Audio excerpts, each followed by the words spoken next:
thank you for joining us. This is Tim Reid. He is running for City Council Place 1. Thank you so much for joining us. Thank you for having me out here. No, of course. Okay, so we're just going to start just in a minute and a half. Tell us a little bit about your resume and qualifications and what makes you kind of the best person for this position. Sure. You know, my background is pretty varied. I've had 3 amazing careers.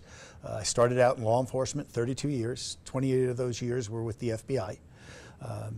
19 of those years were here in Amarillo, and then I was promoted and transferred out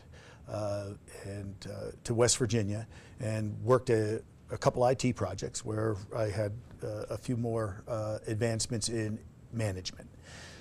And that entailed working through extensive government budgets and hiring, firing, just doing those type of things. My second career, 12 years in education, 5 of those as an athletic director, a coach, teacher, bus driver, all those things that go at Ascension Academy. And then my third career here recently, I've been 2.5 years at the Texas Panhandle War Memorial as the executive director. And they're working through a nonprofit, a whole different world than things that I was used to. So redefining myself a number of times. And so I think that background, as well as having run for Texas Senate, and then I served on the Canyon School Board for 9 years. So I think that as far as a resume professionally, I've got the qualifications for this job. Yeah, of course. And so tell us a little bit about kind of the platform that you're running on to kind of make Amarillo better for citizens and better for the people who live here.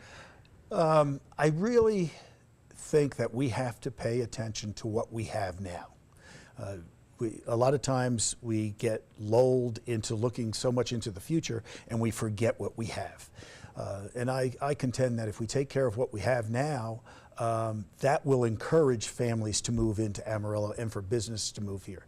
So, you know, our park systems, our roads, I mean, those are given things, but over the years, they have deteriorated, and we need to bring them back up to the standard that people want to have so that they can enjoy outside activities, that they can travel safely on our roads.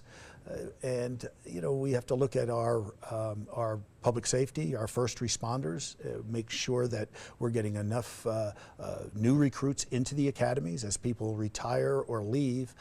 And that's the other thing, addressing the issue as far as their salaries. This council did a great job in bringing their salaries up. Now we've got to keep them, because the competition between Pantex and Lubbock and some of the other cities it's out there, and we know that, and so we really have to start focusing on those things. And you know, my platform is very simple: take care of what we got. No, that's amazing. And so tell us a little bit about, as well, you mentioned that this current leadership and this current council made great investments to our fire and police. Tell us a little bit about what maybe not just this past administration, but other administrations have done or haven't done that you really want to kind of push forward in if you were to be elected. So I don't like to look back on what councils have done in the past. I think we've through the forums that we've been in, the debates, that's been hashed out. And it's never really a good thing to do that, because you're comparing one council to another. And different issues come up every 2 years. And so that's what you have to look at. You know, have there been areas that may have been pushed down a little bit down the road because they were concentrating on another area? And so that's why I talk about the parks and our infrastructure. But at any given time, you don't know what those things are.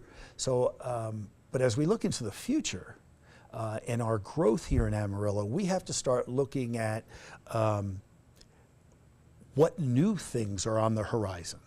So, you know, Abilene just landed a huge AI deal. And in looking at that, what we see in Amarillo, in order for us to get something like that, we have to start focusing on the new technologies that are out there.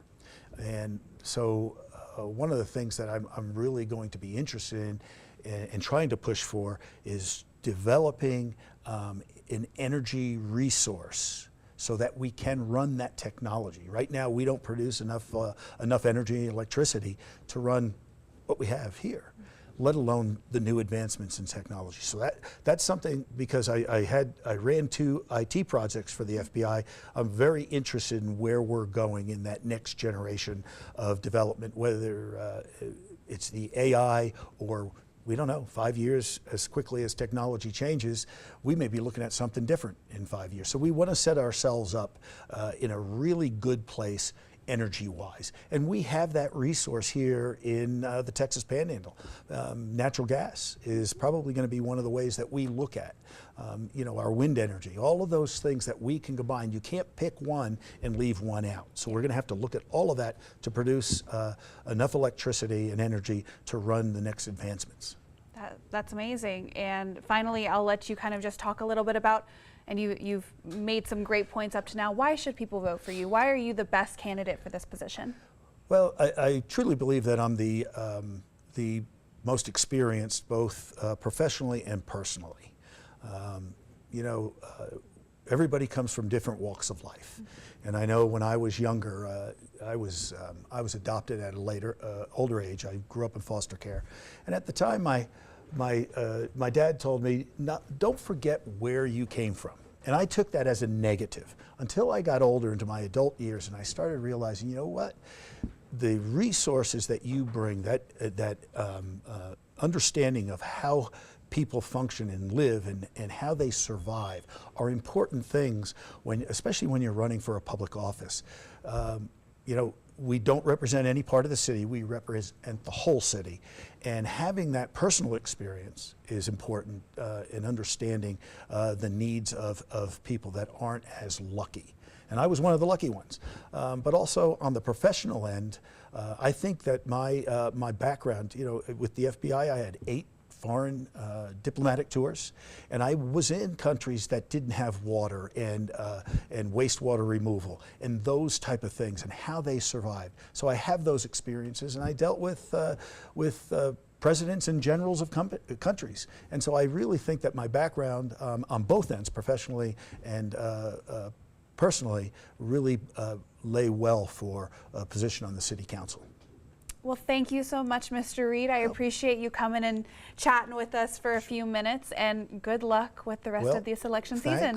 You know, it's a great season. There are good candidates running, and so I think Amarillo has a good choice, good choices out there, and hopefully they make the right ones. Perfect. Well, thank you so much, sir. Thanks, Paige.